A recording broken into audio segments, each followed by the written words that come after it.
Weekend nights, the city roars. Tune in loud, turn up some more. Cincinnati show, it's time to play. Sports with strawberry ice today. 5:30 sharp, don't be late. CTV, the sports awaits. Strawberry ice, he's on the mic, energy, it's pure delight. Every touchdown, every goal. Feel the pulse, it's in your soul. Cincinnati heartbeats strong. Strawberry ice will lead the throng. Every touchdown, every goal. Feel the pulse, it's in your soul. Cincinnati heartbeats strong. Strawberry ice will lead the throng. Feel the crowd, it's electric now. Shouting loud, they all know how. The CTV got what we crave. Sports with ice, it's waves and waves. Tigers strike and Bengals roar. Every game we want some more. Tune it in and feel the thrill.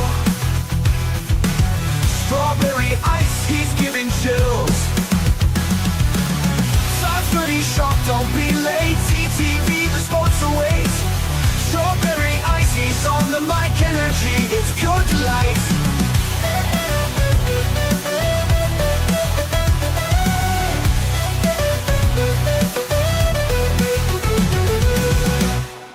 Hey guys, what's going on? Welcome to the show. This is Sports with Strawberry Ice.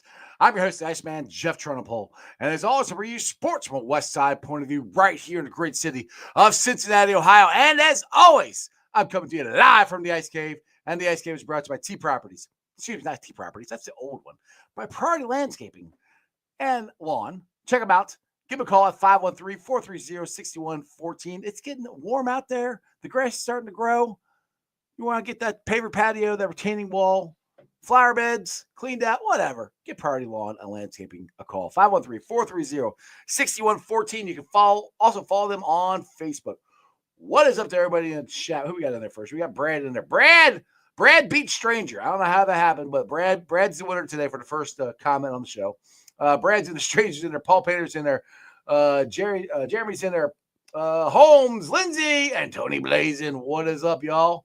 All right, guys, I had a video that I did earlier today. I had, which you guys can go watch, but after we get done with the show here, I had Bengals great Dave Lapham. He was on for about half hour, 45 minutes. So it's a video you guys can go back and check out after the live show. But today we've got RAS, Kent Lee Platte from Relative Athletic Scores. He's the one that created this whole thing, and it's very interesting. I am not a math guy, but he breaks it down so even dumbasses like me can understand it. So it's good. But also to help me out, I got my boy, my draft expert from Bengals and Brews, my former seat neighbor, Dale Altman.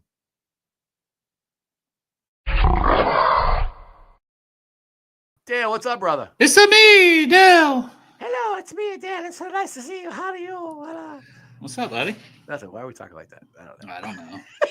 Well, let's get to the guy who they really came to see it. That's Math Bomb, not us, right? No. Okay, let's get to him. Kent, what's going on, brother? Hey, fellas. I'm not going to do a voice. So happy to be here. You got the mustache for it, though. Yeah. You do that. You don't need a voice. You got the mustache. That's Like true. I said, that thing could have its own Facebook page. So what's going on, man? Is this a busy time of year, fun time of year for you, or what's going on? This is an interesting one for me because I'm usually doing a lot of prep work and building up to the combine because it is extremely busy. But I've been having some other outside of that stuff that I've had to deal with. So I'm coming into this pretty fresh and pretty clean. I don't have as good of a grasp on all the players. It's kind of nice to come in as fresh as I am right now. But yeah, it's going to be a pretty wild few days here.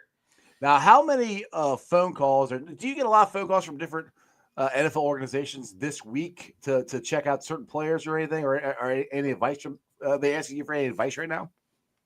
Not from NFL organizations. I do a lot of conversations with agents at this point and training facilities where people do their trainings. It's been a really good resource. As much as these You've heard me talk before about vested interest. When you have like a school will post a player's numbers, they have a vested interest in the player looking good and having good numbers. So they're not really as trustworthy. You get that a little bit less with agents, because agents, they want their players to look good, but they also want them to be represented accurately. So they're usually good about reaching out and trying to say, hey, what would this look like? This is kind of where he's at. We're thinking he's going to get this. That's the stuff I get from them. The training, when they post on Publix, a lot of those guys will post the stuff that, kind of makes their guys look really, really fresh. Right. But behind the scenes, those guys are very candid about the types of testing that they're getting from their players. They usually don't name names, but they're really candid about that. And there's some really trustworthy training facilities out there now for speed training and for explosiveness training, particularly. And those are the guys that I'm talking to right about this time, getting some info on players and who's looking at who. Now, Dale, as a draft expert there, how much for your rankings, how much do you use RAS in your rankings? It's always part of it, and it's one of the biggest things to check, because you can see athleticism on tape and then what kind of athlete, and then compare it to other guys. You may have a comp that you see on this player, but then they test nowhere close to each other. So it's like, okay, maybe I need to go back and watch that one again.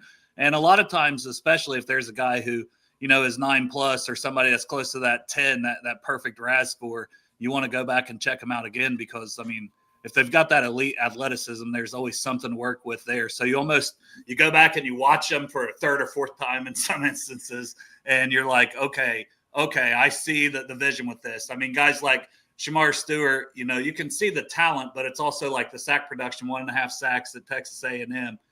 He's expected to test well. He better test well, in my opinion. If not, then all this top 15 talk to me is going to be not so much, but I do expect him to test well. So a lot of it's checking the boxes, but it's a great resource that I've used for years and love to add it to the Project Game Day Draft Guide once the information's out there. Which that's only $5, so you guys can get that, and all goes to charity. Exactly. And then you got to have the draft party at Fulling Warehouse. Yeah, on night 2 of the draft. So on that Friday, you can get your tickets through Project Game Day, Venmo, and PayPal. $30 for a ticket. The fouling's included in that. Midwest Best Barbecue is included in that. So, and you get to come and watch the draft and hang out and have a good time and drink some beers and have some fun. Yeah, and watch us try to throw footballs at bowling balls. And the night before that, the first night of the draft, I'll be doing a draft party at Midwest MLT's Mount Lookout Tavern. So you guys can come out there. I know Dale's going to do a live stream. You guys don't want to go anywhere. You can just hang out with Dale on the internet. Anyway, Kent, for people who, like I said, I got you on a couple years ago. I had no freaking clue what RAS even stood for. I didn't know it meant relative athletic score. I didn't know anything like that. So for people who are dumb like I was at the beginning, people still say I'm dumb. Explain, shut up, Dale. Explain how you came up with the concept and how it's used to grade players. Yeah, so like you mentioned, it's relative athletic score. The R does all the heavy lifting here. The S just means it's a number. The A is what we're testing, athleticism, and that relative does all the lifting, tells you everything about it. So we're looking at a player's testing compared to their position group and their draft year. The data goes all the way back to 1987. So if a player comes out in 2021, we compare their data against whatever position they are from 1987 to 2021. These guys are obviously all the way up to 2025. So we got however many years that is. It's like 42. I don't do math. It's a long time. it's 30 something years or something like that. Yeah. But it's just a good way of conceptualizing numbers. Back in 2013, it started a little bit before then, but that's when I started the work in earnest. We had a draft with Le'Veon Bell in it, and he ran a 4.6 in his 40-yard dash. And the whole conversation around his draft was how unathletic Le'Veon Bell was. Could he go in the first round? Will he even go in the second because he's so unathletic? He ran a 4.6, which isn't great, but it's not terrible. It's not an awful 40-yard dash. And the rest of his testing numbers were really good. The idea that he was unathletic was stupid. It really didn't make any sense. Right. We're looking at all those other terms we use, right? A guy is quick but not fast. A guy is explosive. A guy has great burst, or he's stiff. They have all these terms that we throw out, all these different expletives, but they don't mean anything without context.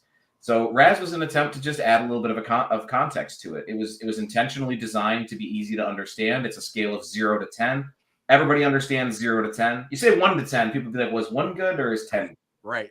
That'd be me. Which way are you going on that? You say 0 to 10, everybody knows 0 is not going to be good. right? So it's easy to tell that's going to be good. It's stoplight color coded, red, yellow, and green for what those scores mean. And 5 is the average, 0 to 10. 5 is right in the middle. So it makes it very easy for everybody to understand what those numbers mean. And because they're compared to their position group, you could have 2 players with the exact same test, but a completely different score, because a 4.5 for a wide receiver is decent. A 4.5 for a defensive end, that's top tier. Yeah. If we ever get a 4.5 for an offensive lineman, there's going to be some bells and whistles going on. But it's just a way to help out and get that kind of image. It gets a bad image, just like all the combine testing does, that people overvalue it. You should never overvalue anything that you're testing. You shouldn't even overvalue tape. There's a lot of things that go into how a player is playing on the field, that their supporting cast, the competition that they're going against, the weather can have an impact on how a player plays on the field. Yeah. The same thing is true for testing. What you're looking for, you mentioned checking boxes. If a player is fast, you'd expect them to run fast. This is easy mode, right? Nobody, no matter what people say, nobody runs faster in pads than outside of pads in their underwear on a fast field in a dome. So this is the best case scenario you can get for seeing these guys' raw athleticism. And the intention is just, does that line up with what we're seeing on tape? If it doesn't, one way or the other, you want to go back to tape and see, am I wrong, or am I just evaluating something incorrectly? Maybe I'm looking at this guy and I think he's fast, but what's really happening is he's playing against really slow players. We saw that with my Lions drafted Tease Tabor back in 2017. And the videos that I would get when I talked about his speed issues and concerns with his explosiveness were against players who ran in that 4.7, 4.8 range. Right. Yeah, he's going to look fast next to those guys. He ran 4.62, I think, at the combine. Like, he's faster than those guys, but they're really slow. So it isn't super helpful when you're looking at that. But you're just trying to get yourself more context and trying to fill in those blanks. And if a guy doesn't win because he's super athletic, then his athleticism probably doesn't matter quite as much. I always use the example of Anquan Bolden, who was never faster than everybody. He was never. You can always get open though. All he had to do was get a little bit open, and that's it. He just needed a little bit because his body control was so ridiculous and his hands were so good, and he was so strong at the catch point that it didn't matter. If the ball was in his vicinity, it's his ball. You have to fight him for it. So that's not an athletic trait. That's aggressiveness and meanness. Yeah, Burfict's a good example of that too, who didn't test well. He didn't win necessarily because of his straight line speed or anything like that. He won because of his instincts and knowing what was happening. He studies the game, extensively. So you have to take that, and that's part of it. You can say, okay, I don't see the elite athleticism, but I see how this guy wins. Okay, now the testing doesn't match up. This is still a player that could be somebody. Well, that's probably why he went undrafted at the same point in time. Right. Burfict had so many reasons why he went undrafted. Yeah. Unfortunately, we found out what they were when he got here. Yeah. Now, another Bengal I have no idea what his RAS score, but Orlando Brown, who did not test good at all at the combine, and he's proven that wrong. Where was he at on your RAS? Do you know that? It's one of the worst all-time performances for the combine. So I know it's very, very low. He tested with a 0.7 out of 10. He had some of the worst combine testing of any player ever at the combine for his position. Wow. If it wasn't for a mediocre cone time, he ran a 7.87, which is just average for an offensive tackle. If it wasn't for that, his highest score would have been his 20-yard split, which was second percentile. Like, it's all the way down at the bottom, just the worst. That's kind of like mine and Dale's athletic ability. They may be a little better. I don't know. Yeah, let's not test it. Let's not find out. We don't want. We don't need that on us, Jeff. So, what? All right. With that being said, we're at 1749, where the Bengals might pick it. Dale, you could pick this up there. Who are the players that might be there, and what are their RAS scores there? Well, we don't have any yet because the combine's starting this week, and then also, a lot of these guys aren't going to work out. So I seen Walter Nolan today. I don't know who. I don't have a full list of all the people, but Walter Nolan's one I'm excited for the Bengals at pick 17. So I would like to see that because even though it's a pro day and there's a lot of people there and you can get the times, Kent, is that one of those things that you would rather see them test at the combine than the pro day? Because sometimes, maybe not now as much as it used to be, since it's covered. So the pro days are still so heavily covered. but you still wonder about some of those numbers compared to what they'd be at the combine a little bit. Yeah, we always want to get like for like as best that we can. You never want to be a data absolutionist when you're working with high volumes of data, because there's going to be a point where you just have to start cutting everything off. Because, like, do you count the combine testing before Zybeck took over? That's technically a different. That's like looking at the difference between the combine now and the pro day now. Yeah. So do you count that old data because Zybeck wasn't doing it yet? I don't believe in that much of an absolutionist stance on it. Yes, there's going to be a little bit of a difference between pro day and combine, but it's not as big as people think, for one. The numbers that you'll see, which is between 0.7 and 0.2, both of those numbers are either based on an average or a guess. And those are not reliable ways to look at data on a mass scale with this much variability. Because if you're averaging the 40-yard dash differences and it comes to 0.7, that doesn't mean that everybody is 0.07 off. It means that over time, you add them all up and divide them, they end up that way. There could be schools where they run slower. Ohio State over the last few years have run slower. The players who have done both combine and pro day have run slightly slower at the pro day than they did at their combine. There's a lot of schools that there's variance between the individual players on the same field running their 40-yard dash. Some will run faster, some will run slower than they did at the combine. There's no accurate way to just apply across the board some kind of marker or addition. You can do it as a rule of thumb, and a lot of people do that. That's perfectly fine. Do that if you want to. We don't do that for RAS because there's no fair way to do it. There's no way to look at that evenly. So with that being said, this is probably a dumb question, but with the college football season going longer, and like we said, some guys skipped out on the Senior Bowl. Do you think there's a chance that they might move the combine back just to give the teams like Ohio State, Notre Dame, those players that much more time to get them? Because you got to change your body a little bit to really do well at the combine. So do you some guys are prepping, for a month or 2 months before some of these guys that finished up like the Ohio State, Notre Dame this year. So you think they might move it back? I hope that they do. But I also hope that they restructure the entire thing anyway. The combine is very much due for being restructured and changed. The order of the events needs to be changed. The timing of the events need to be changed. But not just that, the entire pro day circuit needs to be reworked. There are schools that have an inherent advantage because of when they do their pro day testing. They'll do it much closer to May, giving their players a lot more time to rest and heal from the season, giving them more time to prepare and to be getting involved. You have players that aren't able to test for the combine and then aren't able to test for their pro day either because their pro day is only a week or two afterwards. And then they'll have to set up some kind of personal pro day later.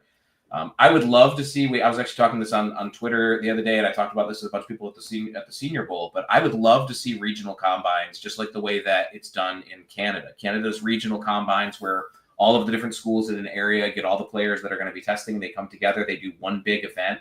I think it's more structured. I think you're getting all the information that you need from that. And I think that it's a better way to do business, to try to get as many people as you can in there, and to get the testing. Testing should also be done separately from the on-field drills. And that's the part that I don't think is ever going to really gel with the NFL. They want to put this on film. They want people, they want eyeballs on. So what a TV show out of it. Yeah, they want advertisers. But ultimately, the NFL teams, the coaches and stuff, they don't care about watching the tests. A couple of them do, but most of them don't care about the tests at all. They're there for the interviews. They're there for the interviews. They're there for the on-field drills, and they're there to get a look at the guy running, which they do during the on-field drills. It's feedback that I've gotten from NFL coaches and college coaches alike. They don't care about watching the testing. They want the numbers, but they don't care about watching the testing. Yeah, they want to see how they compete, how they like if your defensive line, what their bend is, which hopefully Bengals will get one that can bend a little better. But that's the stuff they're looking for is their eyeballs, which is something for me. Like I said, numbers and I don't get along. So eyeball test is always big for me, and I think that's just the way a lot of coaches are too. You put the eyeball test along with the RAS, you have to combine all of it together. That's where you get the best outcome. Absolutely. You want to look at a guy, and if a guy runs really well and you didn't expect him to, it doesn't mean that he's on field fast just because he ran a fast time. There are players who have ran very good 40-yard dashes who are still slow on the field because reaction speed is still a thing. That's still something that's very important, especially on the defensive side of the ball, being able to react quickly. Change of direction, even if you run a good cone and a good shuttle, that doesn't necessarily mean that your reaction speed is good enough to get you turning in time to run a good enough route to be able to respond to a wide receiver as a corner or a safety as they're running their routes. Just because you can do it doesn't mean that you're able to do it in combination with the mental aspect of it on the field. Mm-hmm. But if you're not able to change direction well, it is unlikely that you're going to be doing that on the field. If you're not able to plant your foot during the shuttle drill and change direction quickly, I doubt we see that from the player on the field either. So it's a bit of a double-edged sword when you're looking at those types of things. You want them to test really well, but it still has to show up. If it doesn't, it's better to have a good test because at least you know the athletic ability is there. And we see this especially with pass rushers where they'll have that athletic ability, but they just don't have the hand usage. They don't understand a pass rushing plan. They don't understand how they're supposed to be doing this stuff on the field. You get them in front of a really good coach, that can change very quickly. Daniil Hunter is my favorite example to use for that because he was absolute garbage as a pass rusher in terms of technical ability. I'm not calling him a crap player. But like in terms of technical ability, never mind. In terms of technical ability, he basically just leaned on the guy that he was facing. Right. But he had incredible athletic ability, and the drive was there. The desire to be a good player was there. He just didn't have any of the technical ability. He ended up in Minnesota with was it Mike Zimmer, right? Yeah. And he got a good regimen for him. He learned a ton of stuff, and he was one of the best pass rushers in the NFL for a decade. You know, if you find a guy that has the tools and you have good enough coaching to build it up, that's a good thing. That is always a positive. Okay, I got a question for you. Oh, good. I was just going to ask, so a lot of people get fascinated with the 40, and to me, unless you're a wide receiver or a corner, the 40 is not as important. Now, maybe the 10-yard, for a lot of positions still is. But for the Bengals specifically, we'd like to see them add pass rush on the D-line, whether that's D-tackle or edge.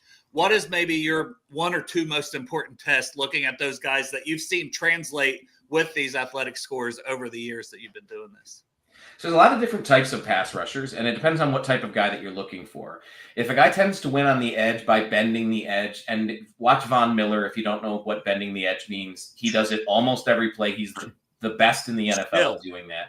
Yeah. But if you want to see a guy that can get low and get underneath the guy around the edge, you want those agility drills, specifically the cone, to a lesser extent the shuttle, but you want that cone. And you do want a faster 40 for guys like that because they have to run farther on that play than 10 yards. They're not just running 10 yards. They're running 20, 30 yards, depending on how much of a wide arc they have to take. It can be 20, 30 yards sometimes. But you want that cone drill. That's the main thing for guys like that win with that type of pass rush. Guys that win with power, you do want speed in that 10-yard split for guys that win with power because that's usually translating their speed to power, right? They're not just a strong guy. They have that speed and they're able to translate that into power. And that's where you're looking at your broad jump primarily and to a lesser extent the vertical jump. But they're both in combination with each other. On the interior of the defensive line, it's basically just the broad jump when you're looking at power rushers.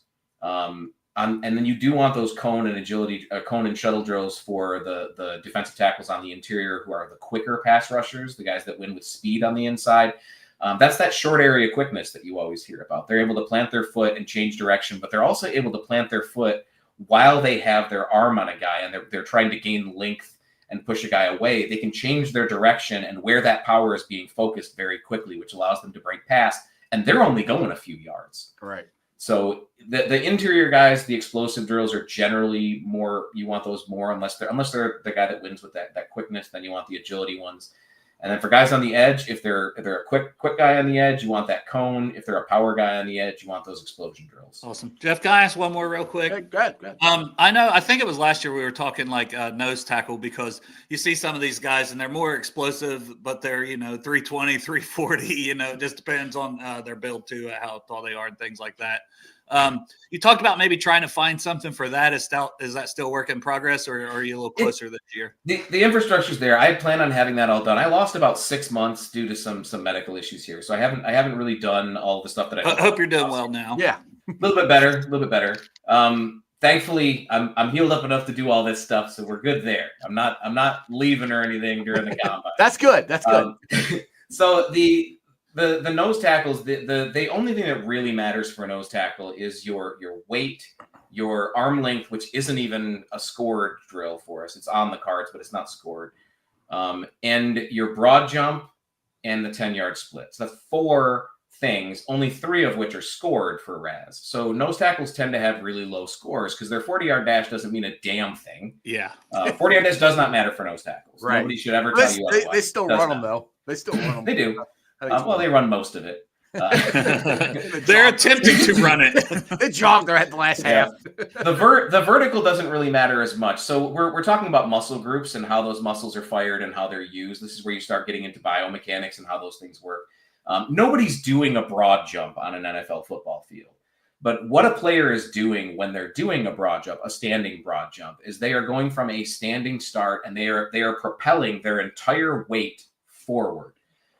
Interior linemen do that every single play. Okay. So the broad jump translates to interior pass rush for those types of positions because that is what they do every play. It's the same muscle groups that they use. 10-yard split for the exact same reason. Now, all that said, if you have a nose tackle who tests really well, it tends to be a very big deal when you have a nose tackle who tests really well. Kenneth Grant could be that guy this year. Could be. I want him. Those guys... When I always tell this story because I just love it, but when the Lions drafted Alim McNeil some years ago, I actually left my work. I worked covering the draft. I left to go celebrate with my friends because I was so excited that we got an athletic nose tackle that I left work while covering the draft to go celebrate a little bit because we drafted an athletic nose tackle and those guys almost always work out. That's exaggerated. They work out at a much higher rate. Yes. Yeah, they work out at a much higher rate. So I was very, very excited. And if that happens, be excited. Let yourself be excited about that stuff. Athletic nose tackles are not a dime a dozen. Those guys don't come around every day. You get guys like Derek Brown, who's still very athletic for his size, but he isn't a super athletic nose tackle. He's a pretty athletic nose tackcle. Which is how still is Dexter Lawrence's testing? Do you very good? One of the most athletic nose tackles ever. Yeah, right up there. Dexter Lawrence, Vita Vea. Those guys are both extremely athletic guys. For translated right away. Yep. Yep. So you want those guys if you can get them. All right. So my question is, because going on the other side of the ball, offensive line, which the Bengals may or may not draft some offensive guards here, which hopefully they will. But how's the scoring work with offensive linemen? Because to me, it's your feet and your hands. And how do they figure out through RAS what are the highest scores on that would translate to NFL? Leverage, hand placement, all that stuff. So it's changed a little bit over the last few years. I'm not 100% certain this is a trend, but it used to be that there were 2 basic types of offensive linemen. And I'm very generalizing here that you have power guys and zone guys. That's very general. It's not even remotely accurate, but just so we have some kind of distinction between them. Right. The guys that generally manned up didn't need to have all that elite explosiveness. They don't need all of that elite agility because they're not being asked to pull along the offensive line quite as often. They're generally moving forward. So they need to have strength, which is done with the bench press, and the bench press is not a great measure of strength. Their size, and then their explosion drills, which is only half the drills. The other half of the drills to them don't really matter quite as much. You get guys like Rodney Hudson, who was very good at being a mover on the interior, but he wasn't a super quick guy. I wouldn't even call him a little bit quick. But he was a very powerful player, and he was very strong on the interior. Those are the type of guys you're looking for. You don't necessarily focus so much on the speed and the agility stuff. Zone offensive linemen, and again, very broad, but these are guys that have to pull across the offensive line as much. So size doesn't matter quite as much because they're going to be on the move. But all of the other drills matter. So you end up with guys with much higher scores in general because you're looking at more drills when you're trying to figure out who they are. Now, that's changed over the last maybe 4 or 5 years. And we generally, even the power guys, we don't see that lack of focus on athleticism as much. Mm-hmm. We generally see teams focusing more on athleticism, even when schematically they wouldn't have done so in previous years based on the stuff that we've seen before. I don't know if that's a symbol of a larger trend or just a coincidence, because we do get, it's the strength of the class, right? If there's a couple of good classes in a row, then you're not going to see those larger trends. But it's kind of interesting to me to watch that stuff where we don't really see those guys get picked up as much. We still see the gigantic offensive tackles that test like trash. We still see those guys. Yeah, but they're huge and they have big length. And if you want to understand why those guys are coveted, go watch Orlando Brown talk about it. Orlando Brown has talked at length about why he thinks he's a successful player, why he believes he's still valuable in the NFL, and why his testing didn't really matter. He talks about his understanding of where the play is going to be, his preparation to know the types of pass rushers that he's facing, and how he uses his size and his length to compensate for the athletic ability of the guys that he's across from. It's fascinating to hear those guys talk about their own craft, and you should definitely look that up. Yeah, it's awesome. I've got to talk to Orlando, not on the show, but in person a couple of times. So how do you? Is there a way to figure that out? The intangibles or whatever that Orlando had that didn't show up on the combine, has it progressed at all that you guys can figure out? There's no secret sauce, Jeff, for intangibles. Damn it. But interviews are a part of it, right? And you talk to the people that worked with him where he's been. Yeah. I think it was Galileo who said something like, test what is testable and make testing what is not so, or make testable what is not so. If we can test it, you should test it and see if there's some kind of data point that you can find that we can pull something out of. If there isn't, we should probably try to find something. Right. I'm not a big fan of the mental tests that we've seen over the last decade that keep coming out. Well, the quarterback one with the Wonderlic. The Wonderlic, yeah. The Wonderlic, no, and that other one that they did with Stroud, where they made a big deal out of it. No, a lot of that stuff has inherent biases built into it that don't make it an effective intelligence test, let alone one that really tells you something about a football player. Right.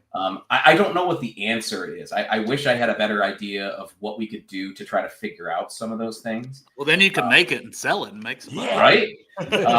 There's a lot of individual drills that NFL teams, and I've worked with some college teams on the types of drills that they do to figure out the types of players that they're working with. I've mentioned reaction speed before. I really think that someone out there is going to come up with a way to test reaction speed in a meaningful way that really does provide us with some kind of insight on the types of players that we're looking for. Because it's not just reacting to the play, the thing in front of you. You know, if we did a test where you had like different colored lights and they had to go one way instead of the other, I mean, that tells you that they can see a light and go that direction. That's what that tells you, which does tell you something about reaction speed. But there needs to be a more quantifiable way to do it that's more relevant to the position. I don't think that exists on a broad scale, and the combine is done at a broad scale when it comes to testing. So there's no way to do that cross position. It's going to have to be something that's focused individually on the position, and it's going to have to be built out in a way that we can test it, and not just say, oh yeah, that looked good. Right, there has to be a way to quantify it, to put a number on it or a value, so that we can track it and compare and find out whether or not it actually matters. Yeah. Now, I know Bruce Feldman does the freak list each year, and you kind of talked about how these schools, it's tough to know exactly how these numbers are being reported, if they're legit or not, how legit they are. Is there any certain schools that maybe what they're reporting usually is pretty spot on early on, that you've noticed the correlation with maybe they're the guys from the freak list that translate to the combine and pros? In a way. So Michigan, they juice their numbers a lot, but hey, Dale, that's that team up north, by the way. Yeah, well, that worries me about Kenneth Grant, right? Because he was like third on that freak list. There's a caveat to that, though. However, their players tend to be extremely athletic. Right. They do juice their numbers quite a bit, but their players still test very, very well.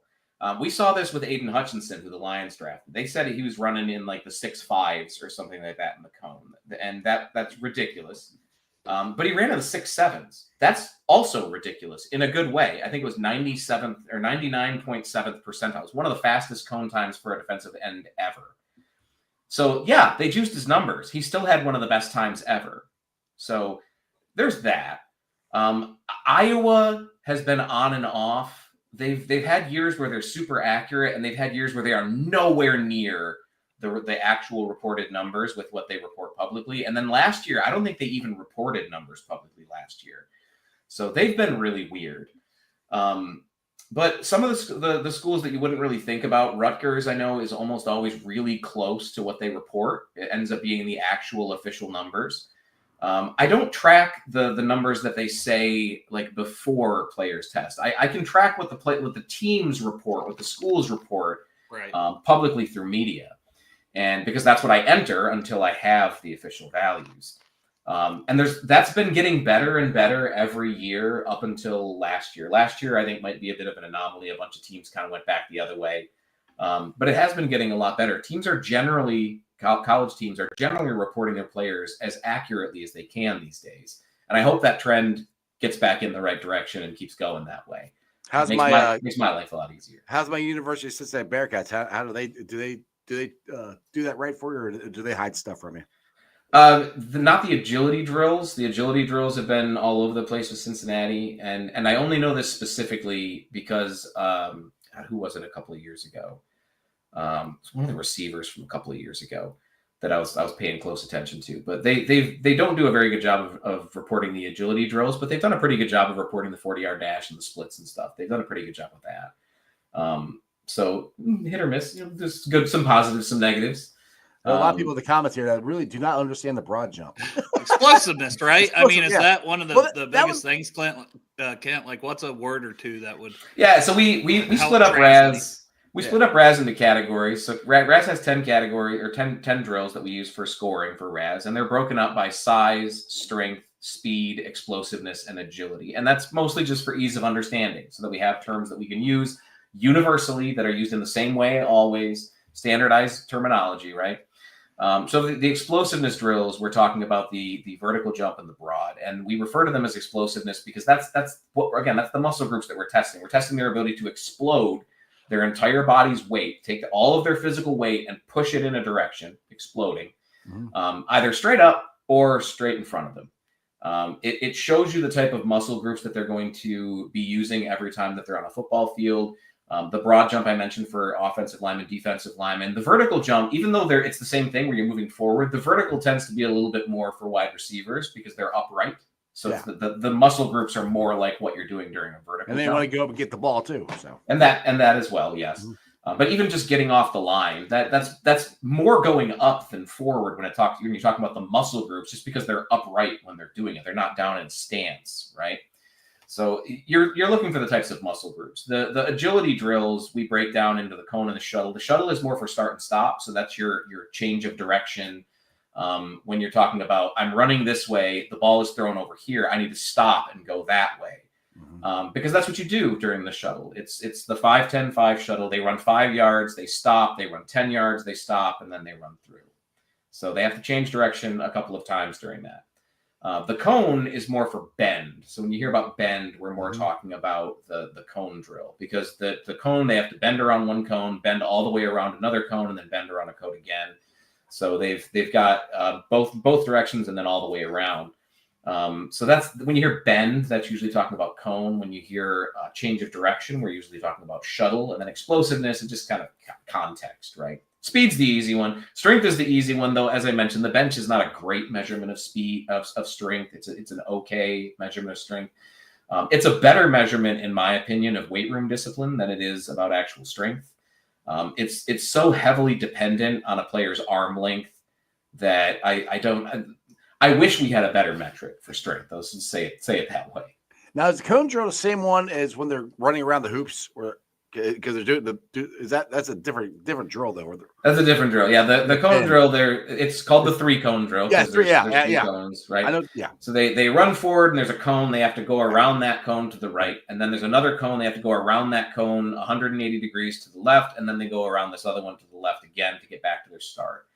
I actually was, before I had all this medical stuff, I was working with the guys that run Zybeck to try to put together some documentation and some short form videos to show how the drills are individually done, the types of muscle groups that they're looking at, how to train for it, and stuff like that, just for educational purposes. Right. I'm really hoping I can revive that sometime this year. Not sure I'll be able to have the time and resources to do it.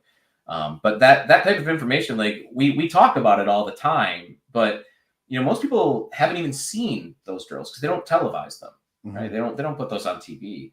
And understanding how those things work and how the body moves during those things can be really helpful from an evaluation standpoint, so that you can actually see why that matters. Right. People say, "Oh, you're never going to run 40 yards in a straight line." Yeah, that's not really what we're measuring. Right. It's 40 yards because of the kickoff distance back in the day when they did this back in the 80s. But what you're really testing is a player's ability to accelerate from a start, get up to top speed as fast as possible, and then maintain that top speed over a distance. Right. That's the part that people don't realize for offensive linemen and defensive linemen. Maintaining your speed over a distance is important for defensive and offensive. And that's hard linemen. for some of them big boys. It is. And if you have a guy who can do it, that is just as important as their ability to get up to speed quickly. If a guy can get up to speed quickly, but he can't maintain that speed over a distance, you can't pull him across an offensive line. You can't use him to pull. Right. Because by the time he gets to the other side of the line, that's more than 10 yards. Yeah. Already got him past that, and he's got traffic in the way now. So it's not so important that it's the only thing. But it does have value, and people tend to diminish that a little bit just from a lack of understanding of what we're really looking at. Now, one thing I keep talking about, I call it the hoop drill. I can't remember what it's technically called. But as far as defensive lineman, I love that one because I like seeing the bend. And Dan, do you remember the Georgia defensive lineman a couple years ago that Arrow went nuts about? And was that Jordan Davis that went to the Eagles? Yes, he went to the Eagles. That dude, I couldn't believe how big that guy was and how fast and how agile and how he bent to go around that without hitting the ground. I mean, it was. Jordan Davis has the second or third highest RAS average ever. Yeah. He's behind Calvin Johnson, and I forget if he's ahead or behind of Anthony Richardson. I mean, just to watch them, those big guys just put that pressure on their ankles. It makes me hurt. A lot of pressure. Yeah. Lots of pressure. Yeah. And I'm like, I don't know how the hell that's why they're NFL players and I'm not. But I mean, that to me, that's the technical stuff that I've got more into the last couple of years. And that's just amazing to me watching that. And then just some of the stuff, like you said, the stopping and starting, because to go full speed as fast as you can and then stop on a dime and change the direction and not tear an ACL or whatever, or, fall over. I mean, those are just impressive things. I know it's stuff I geek out on for the combine because it's not normal. Your human body is not supposed to do that, and these guys do it with ease. And there's multitude of them that do it, and some of them do it better than others, and that's where RAS comes in. You had a really good comment that I wanted to point out, just because it allows me to talk about this a little bit. But Keith Souter in your comments mentioned they have the technology to measure exact PSI and all of that. The technology is really important, and you'll hear this a lot for like, why do we even run the 40-yard dash? We can get it miles per hour and all that stuff. I love that we're getting all this data. Again, measure what you can measure, make measurable what isn't. But the problem with that data is that it doesn't have the context that you need to make any kind of a comparison. If you have miles per hour on somebody, their top speed, that is not being compared to a different player running the exact same distance over the exact same amount of time or over the exact same conditions. It's all different. It doesn't allow you to compare stuff like for like very well. There are ways to do it. It requires a lot more technology, but there's a lot of things that we can test that we can't compare accurately. Being able to compare players to each other allows you to tell what's actually good. If a player is able to hit some ridiculous top speed or some ridiculous PSI on the sled, but he only does it once, he isn't able to repeat it, or he's only able to do it in very ideal conditions, or you see it the once, and then the difference between his top speed and his top speed on other plays is very big. There's a big difference between his top speed depending on the play.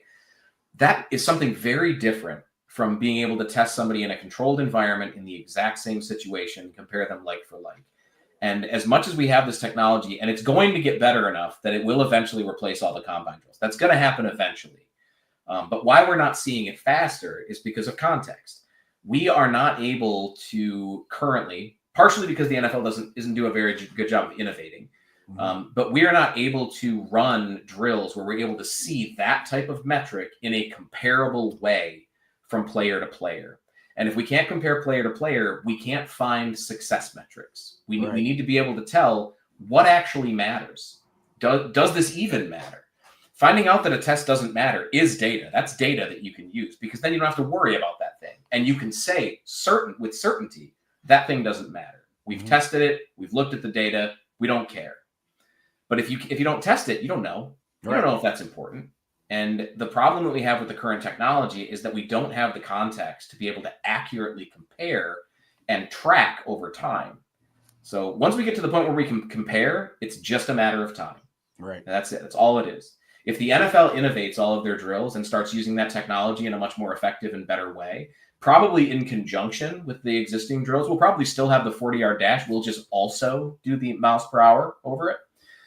If we're able to get to to that point, it's just going to be a matter of years until they have enough data that they can say, functionally, the 40-yard dash time doesn't even matter anymore. All we're caring about is the miles per hour that they hit over that distance. We don't care about that other stuff. When we get to that point, we're going to be golden with all this technology. Part of it, too, though, is that it's just fun to have records that people break. That's another thing that people don't really consider. It's just fun to have those. Players are competitive inherently. Just give them something to fight each other over. Exactly. I'm curious who's texting Dale and making fun of me. No, he's not making fun of you at Pork Chop. He's like, if you keep looking at me like that, I'm gonna. And then like, let me a kiss. So Chop, he is on my. Hey, I have been good. I haven't texted you guys on your show in a long time. So Keith's on a roll because he brought up another really good point. Yeah, I was gonna. Which one you want here? They need to change up the drills and not let players know what they do. The opposite, and here's why. Some of you might remember, some of you old dogs who have more gray than I do, and there's way more gray. Cameras do not do the amount of gray up here justice. But you'll remember guys like Mike Mamula, who his entire existence was defined by the NFL Combine. The reason people know who he is because was a Combine warrior. That's where the term comes from, is guys like him. But what people don't really appreciate as much now is how much he changed the NFL landscape that year. And yes, he was a Combine warrior. He came in with a 3rd round grade, tested out the gym, and got himself in the early 1st round. That's awesome that he did that. That's what people remember. What people don't remember is that every year since then, NFL players or players coming into the NFL have trained harder, they've trained better, and they've done way more preparation for the NFL Combine and their pro day than ever before. And it's only accelerated. And the reason that's a good thing, the reason we want that, is this goes into coachability, motivation, and that mental aspect that we talk about. The ability of a player to take coaching, to accept that coaching, to learn new things, to get better at something. And some of those things are just doing what they're told. It's getting into a sprinter stance. Wide receivers are never in a sprinting stance. They'll never be in a sprinting stance after they run their second 40-yard dash, if they even run a second one. They'll never get in a sprinter stance again. But learning how to do that and understanding I can't start until I have set and put my hand up for a couple of seconds, or Gorsuch's going to blow the whistle at me. They understand that there's a specific set of instructions that they have to follow, and that they are able to do that, and they are able to show not only that they can do the instructions, but they can show their athleticism while doing it. That's where the value comes in. Is that shows that level of training, that level of commitment, that level of dedication to the game. It allows you to get that just from the fact that they do the drill and take it seriously. Vontaze Burfict ran 2 40-yard dashes in his whole life. They were both awful. He never trained for it, ran it twice, never ran it again. I don't think he cared about it. No, he didn't give a damn. Yeah. That's just the way that some people are. And that's part of why he lost millions of dollars by going undrafted. But Paul here you want that. Yeah, Paul, he thinks quick off the line does not translate to weight displacement. Not necessarily. You're correct. Because there are guys who are quick off the line who aren't very good at it. And you'll see this with balance when we talk about balance on the line a lot. There was a center from, I think it was Ohio, the Ohio Bobcats. He had something like 40 pancake blocks in his college career, just some ridiculous number of pancake blocks. And you look at that. Yeah. And you look at that and you're like, wow, this guy is just putting people in the dirt. Yes, he was. He was also on the dirt himself a lot, all the time. So yes, he did do that, but it's just that he was either putting all of his weight on you or all of his weight in bare air, and flying all over the place. That weight, being able to have good weight displacement, being able to understand those types of things, is very, very important. And you sometimes have to slow up how quick you are coming off the line. And guys who are quick will do that depending on the type of defender that they're facing. And a center facing and interior pass rusher is setting himself up very differently. He's responding very different physically to that interior pass rusher than he is a nose tackle. He's not going at that guy in the exact same way. And if you don't have a good understanding of your own weight displacement, your own body's ability to move yourself around, you're gonna struggle against one or the other. Now he's got a comment here. Cordell's an example there. Cordell Volson. Volson, Cordell Volson, the guard for the Bengals. Yeah, and we have Frank Ragnow, one of the better centers in the NFL. Don't bring him up. He was supposed to go to the Bengals and freaking stole him. You stole him. I was going to say that. Don't bring that up, Ken. He's another really good example of that. He did test really well. He had like a 9.9, one of the highest RAS ever for a center. But he did that with one of the worst cone drills for a center ever. He had a terrible cone drill. But he's got such a great understanding of where he needs to put himself, how he needs to shift his weight, how he needs to take on the block of the defenders that he's facing, that it doesn't matter that he doesn't have those things. Yeah, you got anything? You've been sitting there texting chat back and forth. Just taking it all in, bro. I enjoy you being on the show, but you've been sitting there looking all cute, so I figured you might want to say something. I don't have anything. I'm here for the eye candy. I know these fellas enjoy looking at a handsome man like myself. That's why I came on. Exactly. I mean, they got two of us on here, Jeff. Yeah, it's you two and just my dumb ass. So it's all good. They see your face every day on here. Exactly, right? every day. All right, Keith says the drills are great, but I'm like Jimmy Johnson. Give me the guys that can play football. Remember Zach Thomas, too small, too slow. Burrow's hands are too small. LOL. Yeah, and if you constantly draft people who are exceptions, you don't become exceptional. The problem with that mindset, if you're applying it across the board, that's not a bad mindset, but if you're applying it across the board and you're doing that, you fall into this trap where you start to conflate a lack of athletic ability with the ability to play football, and the possession of athletic ability with some lack of motivation. Calvin Johnson had the highest RAS score ever, has the highest RAS score, or RAS average of any player ever. The worst drill that he had was a 97th percentile test. He's one of the best athletes to ever play football. I don't think anyone would ever question his motivation, his love for the game. I mean, they tried to when he retired because he was injured all the time. Anybody who'd watched him understood. He got hurt a lot. He got beat up. But he was fully dedicated to the game. He loved football. He loved playing. There was never a question about motivation or ability to play football. And he was a great athlete. On the same regard, there is a graveyard of players who tested poorly, who never did anything in the NFL. They don't have that want to. They don't have that go get it. They don't have that ability to play football, and they tested poorly. You do have guys like Zach Thomas who didn't test all that well. We have a lot of examples of that. The thing is, we have far fewer examples of that than we have players who tested well and did well. It's a matter of probability. If you have a number of players who are all testing the same thing, and across the board, you say they're all the same level of motivation, the same level of football ability, you want the athlete. It's more likely to succeed. Exactly. When you start putting in the other things and saying, well, these things aren't even, you have to find out where that overlap is. How much does one thing matter over the other? That's very difficult. Evaluating players is difficult. It's one of the things. And I ask the Bengals. Yeah.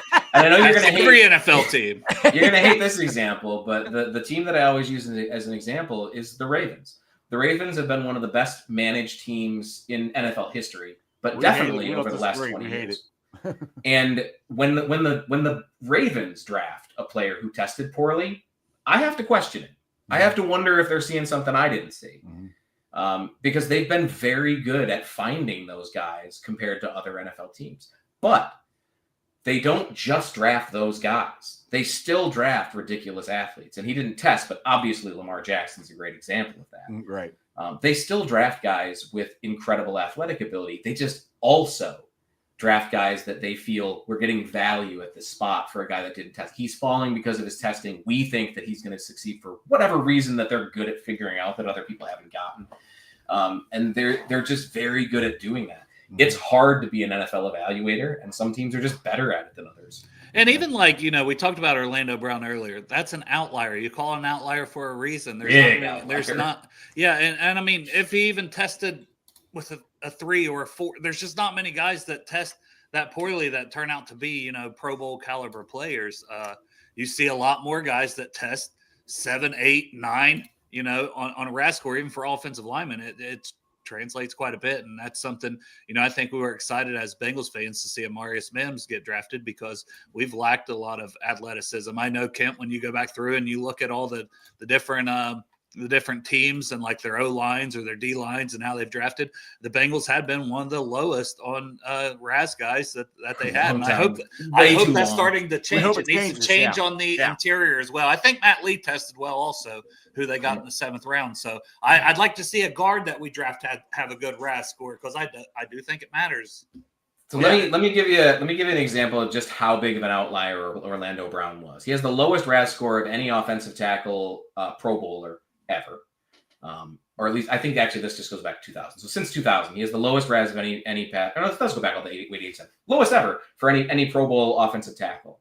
There are only 5 offensive tackles with a RAS less than 5 that have made a Pro Bowl. Only 5.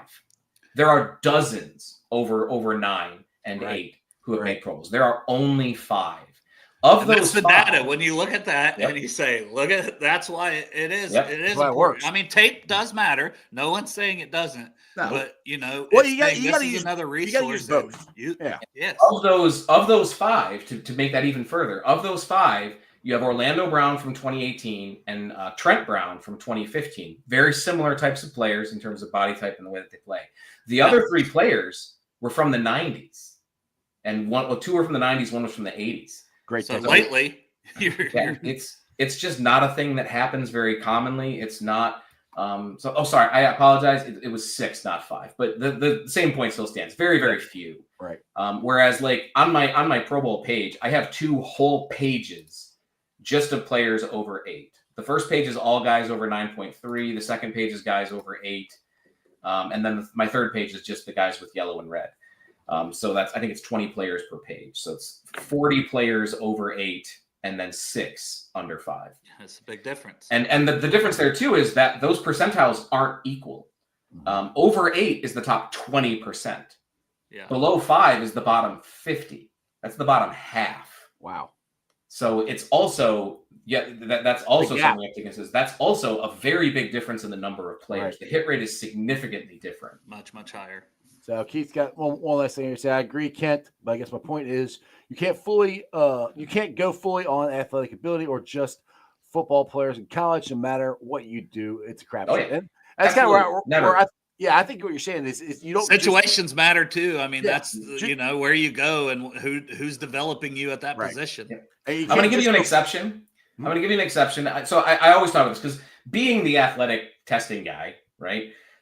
People see some people who don't know me, they tend to think that I think that's the only thing that matters, right? I'm all about athletic ability, nothing else matters, right? And that could never be further from the truth. But people who don't know me very well, they just kind of assume that. But there is one thing that I will always side on. Athleticism matters more than anything because the data tells me to, which is tight ends. We need a couple of those, by the way. Yeah. Do not expect a tight end with a RAS under 5 to be an effective receiving threat at any point. It's happened once, and the guy that did 1987. No, it's a little later than that, but there's a lot of context. So the one player that we have who became a valid receiving threat at tight end who had a low RAS was Jordan Reed. And Jordan Reed was injured at the time of testing, and he barely qualified. The drills that he skipped were the agility drills and the explosion drills that he would have crushed if you've ever watched Jordan Reed. Mm-hmm. So there's a lot of context there. And I can't say for certainty they would have, but if you've watched Jordan Reed and you know enough about athleticism, you would probably agree that those are drills he probably would have done very well. Right. So I'm speculating, but I'm doing it from a point of that would have bumped everything up and he probably wouldn't be that now. He was also hurt his entire career. That was a big problem with Jordan Reed, was being hurt his entire career. And I think he only hit my benchmarks one time also. So when it comes to tight ends, the data tells us do not draft a poor athlete. I was so hopeful that Isaiah Likely was going to be that guy. I loved Isaiah Likely's tape coming out of college. I know he got drafted to a rival, but I was so hopeful. And then he started out the year so strong and then fizzled, and we never got to see it. The next player who has next tight end who has a RAS under 5, who hits 750 yards, not even 1,000, just 750 yards receiving, will be the first outside of a very asterisk heavy Jordan Reed. I'm curious. He was injured last year. He didn't do combine, but I talk about tight ends. Is our tight end that got hurt again? But Eric All, because I think he is tremendously athletic, but he's injury prone. I would have loved to see what his RAS would have been. It probably would have been pretty high. I think I projected Eric All in the high 8s, maybe low 9s when I was looking at him. I forget why, but I remember looking at that at some point. Yeah, hopefully he'll come back and be good. But I do think the Bengals are going to draft. Well, I hope they're going to draft the tight end this year. We'll see. I thought they were going to draft the tight end the last couple of years. And that's also part of the evaluation too, is these medical, just random dudes who love the draft and, do things like I do. I don't have any information on these medicals, so I'm not there doing the medical checks. We don't get them. So are you going to the combine, Kent? No, I did that last year. It's very difficult for me to do all the work that I do and provide all the data that I give to everybody, and also be there and network because I'm going for the network. I'm not just going to watch. I'm going for the networking. Yeah. I had a blast going down. Indianapolis is one of the best cities in the country. Awesome. Fight me on it. I don't care. Yeah, it is. Indianapolis is great. I love Indy, and I had a lot of fun when I went down there. I got some networking in, but it's just impossible for me to balance the things that I have to do and the things that I want to do at the same time. I tried. It did not work. Exactly. Because everybody's looking for Math Bomb. Yeah. When these guys are getting the numbers in, everybody's ready for those RAS scores as quick as possible. Here's a fun story for you. So when I was I think it was day 2 of the combine, might have been day 1, but day 1 or day 2 of the combine last year, my site crashed, and I did not have to go back and fix my site. I didn't need to, but I panicked because there was so much going on, and I'm trying. This is my first time going down there and trying to balance everything. I was like, if the site goes down, how am I supposed to even know if I'm doing anything right? I ran from the stadium about 1.5 miles back to the hotel, and I'm a very good looking fellow, but I am not what you would call in shape. Hey, I tell my wife round is a shape all the time, okay? And I also have a lot of problems with my legs, and I ran all the way back, and it killed me, and I felt very stupid. And I mentioned it the whole time I was there. I was like, I have no idea why I did that. That was the dumbest thing that I did. I full tilt ran. Just hobbling around the rest of the combine. What'd you do? Oh, I had to run back to the hotel. Yeah. Dumb move. Don't do that. But it was a lot of fun. I do enjoy going down there. I would love if I'm ever able to get to relinquish enough control to have somebody else actually run my combine stuff. I would love to get down there again and do all the networking. I got a lot of great networking. And I got to meet Lance Zierlein, which to me that was funny because he recognized me before I did him. It's the mustache. Because of the mustache and the hat, right? Because I had the hat on. Exactly. But I got to meet him and talk football, and I got to meet a lot of coaches and a lot of other evaluators and stuff. It was a blast. If you ever have an opportunity to go to any of those big events, you should go at least once, just because it's fun to be around so many football people. Hey, Jeff, you go like one day. You need to go and do the whole experience. I want to. But the thing is, I want to get like Kent. I want to be like down on the field, and I don't want to be up the stands. That's where I want to be, but I'm not that important yet. So I don't. I'm not Math Bomb. Well, the networking doesn't necessarily happen right during the combine time either, Jeff. You got to go get you a nice Everybody does dinner. their own thing. Hey, I'm good with that. Let's go. It's steak before and dinner, after. Beer. The combine, you just go to the combine, but it's before and the after. Yeah. One of my favorite things that I got to do is when I first went down to the Senior Bowl. This is many years ago now, but when I first went down to the Senior Bowl the first time, I went in to get my credentials for the Senior Bowl, and I ran into Coach Gorsuch. Now, for those that don't know, Coach Gorsuch used to be a Steelers coach, but he's the guy that whistles when players are running the 40-yard dash. Yeah. And he's been that guy for a very long time. And he's one of the nicest people that you'll ever meet. He's extremely intelligent when it comes to football stuff. Obviously, he's been coaching for decades. But he's extremely gracious, very, very helpful. I'm like, dude, you are one of my heroes. And he was like surprised that and I was like, no, man, I've been watching, like, I watch the combine religiously, like intently. And it's always you. And you're always so nice to the players, and you're always so helpful. That's what I always notice with him. Whether you get a false start, it's like, all right, just calm down, take your time. He just wants them to do well. He just wants them to do well. Every single one of them, he wants them to run well. Yeah, that's cool. Like I said, I geek out on the combine. I'm getting better at understanding stuff more than I used to. Listening to you and Dale, I've got a little. I'm never gonna say smarter, but I got a little more educated. Well, the RAS is a cheat code, basically, too. Yeah. If you don't know it that well, for anybody out there, because I mean, it's broken down, like you said, in all the categories: speed, strength, explosiveness, size, agility. So you get to look at all that once it's done and compare it to a lot of guys over a lot of years. So it's a very valuable resource. I love what you do, Kent. I appreciate it. But I can keep doing it. I'm running a little low on gas because of all the stuff I had to deal with in the last year. But I spent a couple of hours today rewriting in part of my entire database that I store data in so that I can store data better. I'm going to try, this is no promises. I'm going to try to put together a size specific card for tomorrow for the start of the combine. Because testing metrics, just the measurements part, we always get that first, and then later we get all the testing data. And I'd like to have the size stuff in a visual form as well. Not sure I'll be able to do that between today and tomorrow. I'm going to try anyway.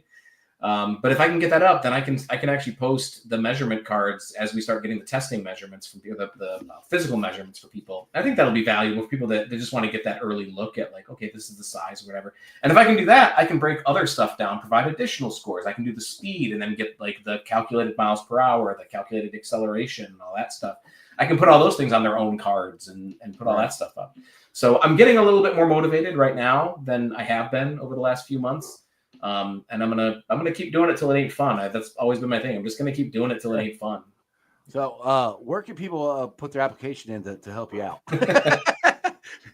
you on Yelp or anything like that? Everything that I do is on RAS.football, man. It's all RAS.football. So, and it's another easy to remember thing. RAS.football. RAS. I'm Math Bomb on Twitter. This is probably the last year that I'm on Twitter. A lot of the changes that Twitter has done have really hurt how I run my site and how I do a lot of my metric stuff. I'm not getting any of the benefits that I used to get from social media on Twitter, which sucks because I have quite a few followers on there. Yeah. But I'm over on Blue Sky now, and it's currently just Math Bomb, the .blue sky or whatever the hell that stuff is. It's going to be RAS.football on there too. I'm lazy and I'm going to fixing that. Should probably try to do that tomorrow too. Yeah, I keep talking about not switching, but adding one on to Blue Sky. I've got Strawberry House and everything else. I might as well do that one. But Kent, you've been on for an hour and 7 minutes, dude. I appreciate this every time you come on the show. Like I said, you educate me, and it's always interesting. I mean, like I said, I think it's 30 in a row you've been on. I understand a lot more. Is it 3 or 4? I think it might be 3. Might be 4. Maybe it's 4. I don't know. A couple years. A lot. A lot, yeah. You always come on, and I understand a lot more about because I love the combine, but I understand a lot more of what they're looking for in the measurables and stuff like that. It's been great. So I always recommend everybody go check out RAS and all his stats on there because it's a cheat code. It helps. So for Crypt Keeper, I never tie people on train tracks. Never. Sometimes we just ignore Crypt. He just says weird stuff on there. No, you just gotta go with it, like Kent. Exactly. There you go. Crypt appreciatiates that. Snidely Whiplash, I think, wears a top hat. I wear a bowler. Can't compare. Totally different. Completely different. All right, real quick, plug your stuff again before I let you go, Kent. Yeah, so again, the website is RAS.football. You can always find all of my data there. It's all free. Nothing on there is charged. I am potentially still building out a paid part of the site that has other information and more data, but currently everything is still on the free side of the site. You can always go there. You can still find me on Twitter at MathBomb and then mathbomb.bluesky, whatever, on Blue Sky. And my email and stuff is all listed in my socials, and it's all up on the site too. So anytime you want to get a hold of me, I love, obviously, talking football. So hit me up if you ever have any questions. Awesome, dude. Appreciate you, man. And maybe I'll try to hit you up maybe sometime next week after the combine, and you can actually talk about the scores then. Love it. All right, I'll hit you up then. All right. Thanks, Ken. See you, Ken. See ya. So I always geek out on that. So I don't exactly always know what he's talking about, but I'm getting better at it. I think. Maybe a little better. Yeah, I mean, I'm not like Dale. Dale, like I said, I don't know how you keep track of all of it. I mean, he does make it easy the way he breaks it down. I mean, it's just a lot to keep up with. So he puts a lot of time and a lot of work and a lot of effort into building it and then sustaining it and then adding. And it's just so shout out to everything he does because that's been one of my favorite resources. It's basically a huge. I just think of it just along with the combine, like it's just part of it. Right. His stuff is just part of it. It's part of the combine. That's how awesome it is. Yeah, I didn't know anything about it until you told me about it. I'm like, what?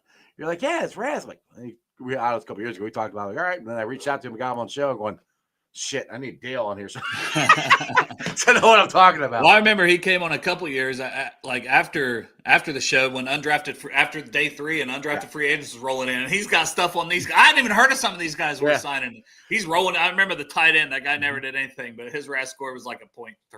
Yeah, that's right. He's probably not going to do anything. We had him on the first draft show we did. That's right. Yeah. I forgot about that. We've done some damn shows. I forget what we've done. Thank you, Lon. I appreciate it. Exactly. What you got him a draft guide? Yeah, well, everybody should go get a draft guide from Project Game Day. Yeah, I keep adding to it. I added I think 3 more charts recently. So with PFF grades, so trying to add some charts into it. Got the player profiles, the rankings. Update the profiles, pros and cons as things go. I'll add the RAS scores, if I've got a guy marked as athletic or, if I think, okay, he's going to, and there's some guys like I think they're going to play faster than they test. So I'll have that on there. And, then once the RAS scores comes in, I can update that. So.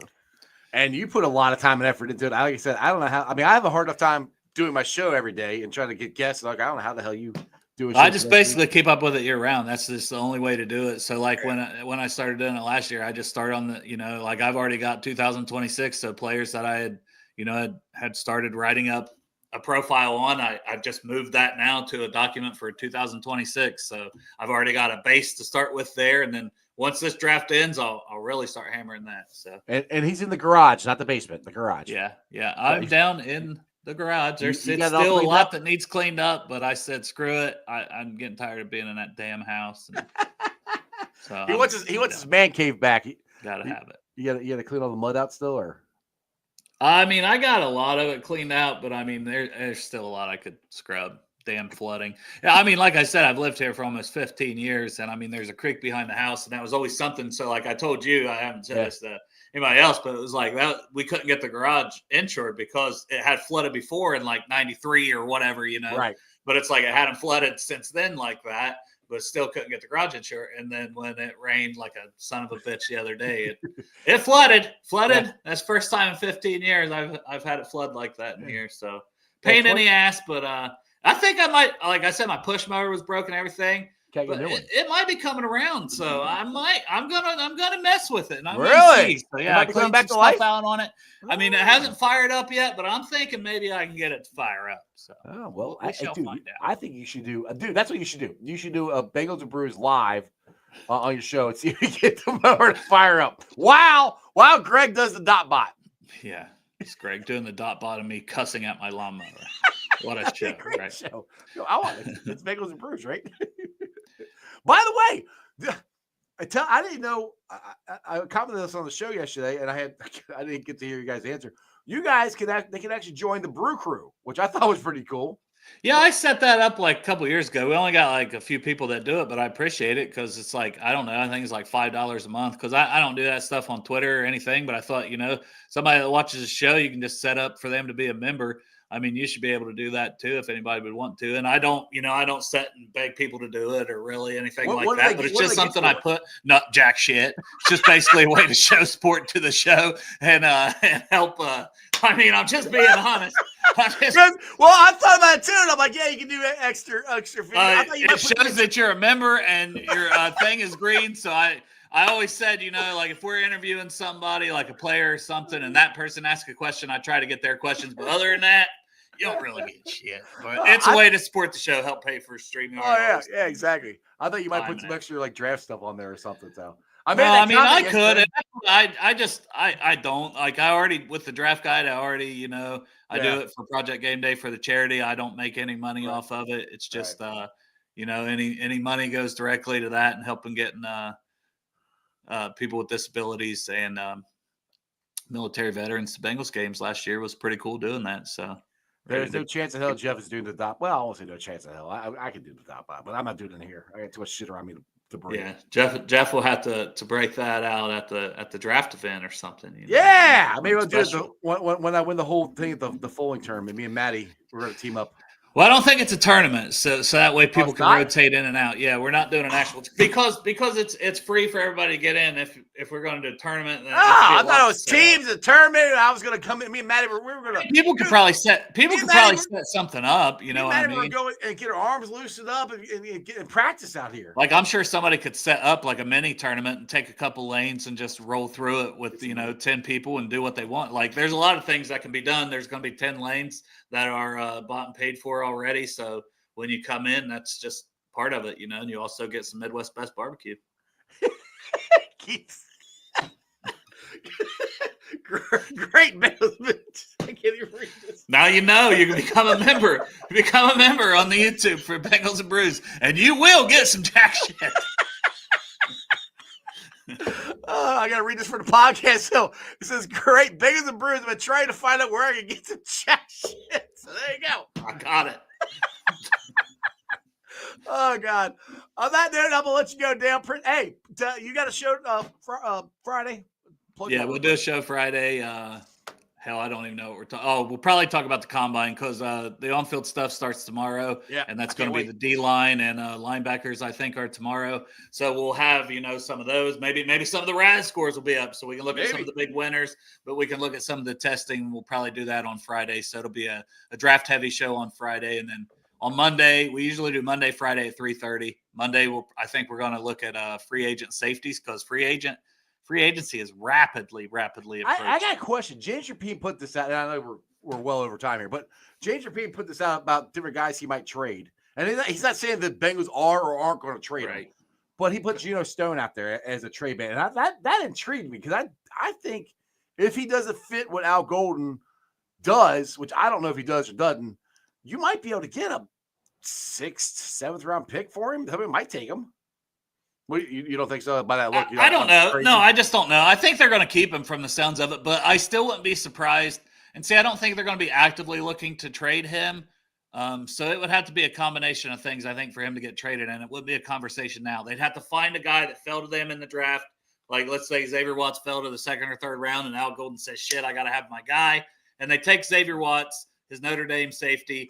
And then at that point, they go, well, we want Watts to start with Jordan Battle most likely. Right. So now maybe we're going to trade Geno Stone at that point during the draft or after the draft. What do you think the possibilities are if that would happen, that they don't draft him? I'd be shocked. What? If he's there in third, I think they would definitely take him. Now, the second, I think it would be interesting. Maybe interesting. It depends what other holes they fill too. That's we're gonna find out soon enough. In a couple weeks. Free agency, baby. Let's get that going. It's almost here. Get that going. Get T signed. Jamar signed.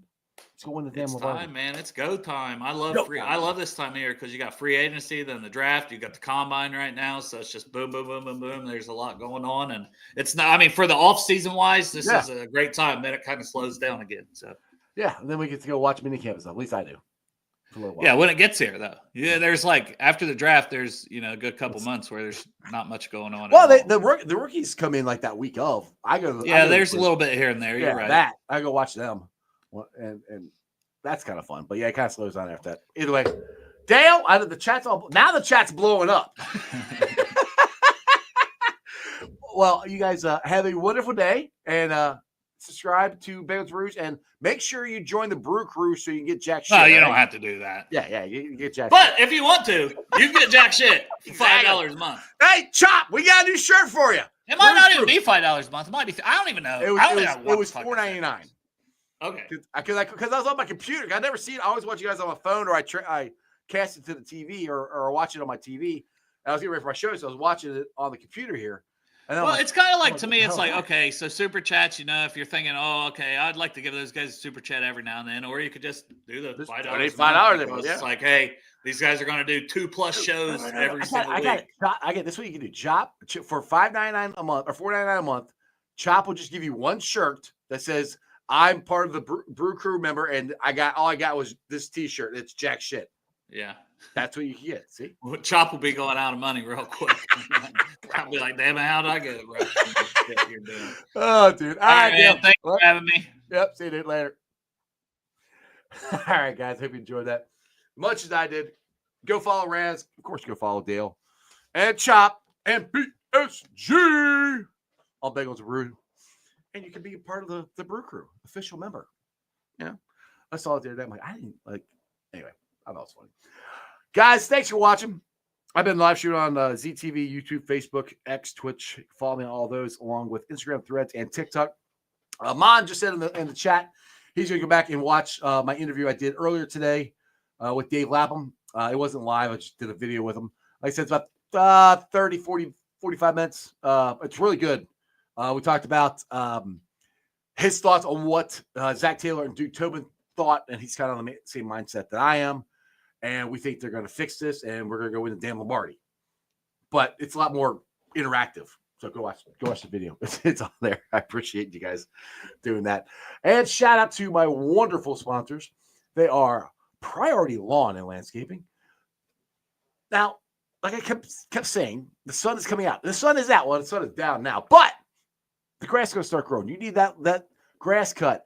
You don't have a mower like Dale. Maybe you just don't want to go buy a mower. You want to pay somebody to cut the grass. Priority Lawn and Landscaping. You got a flower bed that needs to be cleaned out, or mulched, or flowers planted, or shrubs, or paper patio, or whatever. Give Priority Lawn and Landscaping a call. 513-430-6114. That's 513-430-6114. And do me a favor. Please tell them I sent you. Also, you guys looking for a rental property, a house, condo. You got a rental property you just don't want to manage anymore. Give T Properties a shout. Quality housing for quality people. You can check out the website at www.tpropertiesllc.com for all your rental property management needs and your rental needs. And my West Side piece, go check out Hail Mary's right in the heart of Cheviot. Big ass TV screen, beer specials, food trucks. It's an awesome, awesome place. Hail Mary's, your ticket to the game. If you guys are looking for windows and doors, I highly recommend Meyer Windows and Doors. Check them out at www.meyercincinnati.com for all your window and door needs. Like I always say, I got them in my house. I recommend you give them yours. Easy to clean, energy efficient, and great looking windows. You guys have a wonderful day. Tomorrow, I got it confirmed while I was on the show here. I'm going to have draft guy Jared on tomorrow. So tomorrow will be the first day of the combine. We're talking a lot of draft this week, combine, all that cool stuff. So bring your questions for draft guy Jared. Look, Bearcat and shout out to Bearcats. They won 2 in a row. They got a big game Saturday. Saturday is going to be a busy day for me because I will be going up to Columbus. I'm going to be watching the outdoor game for the NHL outdoor game with the Columbus Blue Jackets versus the Detroit Red Wings. It's going to be an awesome time. I'm going to be in the shoe watching it. I'm also going to be keeping track of the UC game because they're going to be taking on Houston. If you guys watch me at all, you know I hate Houston. I want to beat them so bad. If the Bearcats can beat Houston, and if they can beat Kansas State, and if they can beat Oklahoma State, they give them 19 wins. Joe, not Lombardi. The guy who does the drafting or the stuff for ESPN, Joe Lunardi. I'll get it right. Joe Lunardi has the Bearcats as the first 4 out right now. Before they won last night, they were on the consideration. So first 4 out is better than not being considered or, on the consideration. So they're getting closer. Beating Houston would be a huge jump. I don't know if it can happen or not. I hope it does. Let's find out. You guys have a wonderful day. I'll see you tomorrow. Remember, as always, Who Dey for life. And that's just sports, baby. See ya! Weekday nights, the city roars. Tune in loud, turn up some more. Cincinnati show, it's time to play. Sports with strawberry ice today. 5:30 sharp, don't be late. CTV, the sports awaits. Strawberry ices on the mic, energy, it's pure delight. Every touchdown, every goal. Feel the pulse, it's in your soul. Cincinnati heartbeats strong. Strawberry ice will lead the throng. Every touchdown, every goal. Feel the pulse that's in your soul. Cincinnati heartbeats strong. Strawberry ice will lead the throng. Feel the crowd, it's electric now. Shouting loud, they all know how. CTV got what we crave. Sports with ice, it's waves and waves. Tigers strike and Bengals roar. Every game we want some more. Tune it in and feel the thrill. Strawberry ice, he's giving chills. 5:30 sharp, don't be late. TTV, the sports awaits. Strawberry ice, he's on the mic, energy, it's pure delight.